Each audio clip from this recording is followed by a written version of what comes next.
دویمه مهمه خبره چې هغې ته زه اشاره کول غواړم هغه ده چې الدوام چې کومه بندګي موږ په روژه کې کوله کوم عبادتونه موږ په دې رمضان المبارک کې کول چې هغه موږ اوس په دې میاشت کې موږ د دې نه را روانه میاشت کې موږ د کال په 11 میاشتو کې موږ ځکه موږ به صرف رمضاني مسلمانان نه جوړېږو کوم رب د پاره چې موږ په رمضان المبارک کې تهجد کوو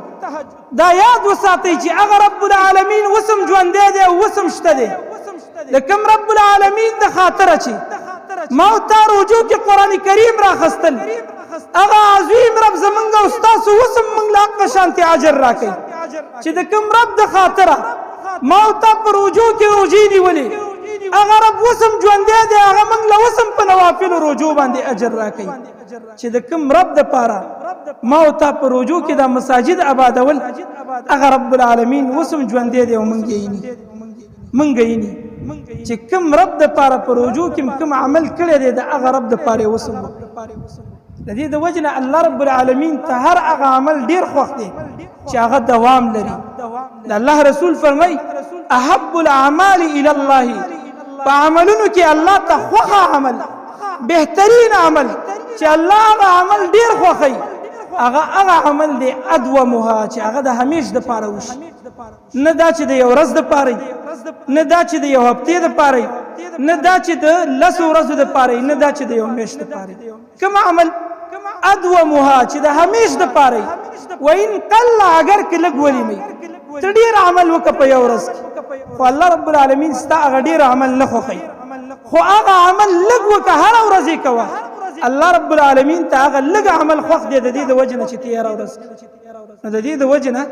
کومه بندګي چې موږ په رمضان المبارک کې کوله باید چې هغه موږ پرېنږدي ځکه زما او ستا نفس په رمضان کې ټریننګ شوی دی بندګۍ څخه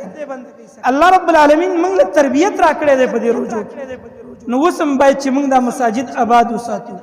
په والله تاسو کې به چا دا تجربه کړي چې په روژو کې به د سحر د جومات د مونځ به دې وکړه د سهار او د جومات نه به راووتلې نو دا خلک به ولاړو د سړي دې زړه ته به خوشحالي میلاو شي چې یاره څومره ناشنا منظر دی څومره ښایسته منظر دی هغه وخت چې دغه وخت کې منافقین اوده پراته دي د الله مؤمنان جوماتونو ته رواني منځونه په جمع سره ادا کرا رواني د لارې کوڅې به ډکې وي په دې روژو کې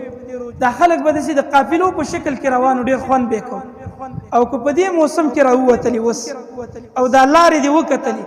په والله په چغو چغو به وجاړي چې الله هغه مسلمانان بیا را ژوندي کړه چې په هغه روژو کې به ستا مساجد آبادو الله هغه مؤمنان بیا را ژوندي کړه چې په جوماتونو کې به وو او د چې مونځ به د جمع سره ادا کوو دا لارې به یې ډکې وي الله په دې لارو کې به روان دي زړه به دې درد وکړي نه زما محترمو صرف رمضاني مسلمانان به نه جوړېږي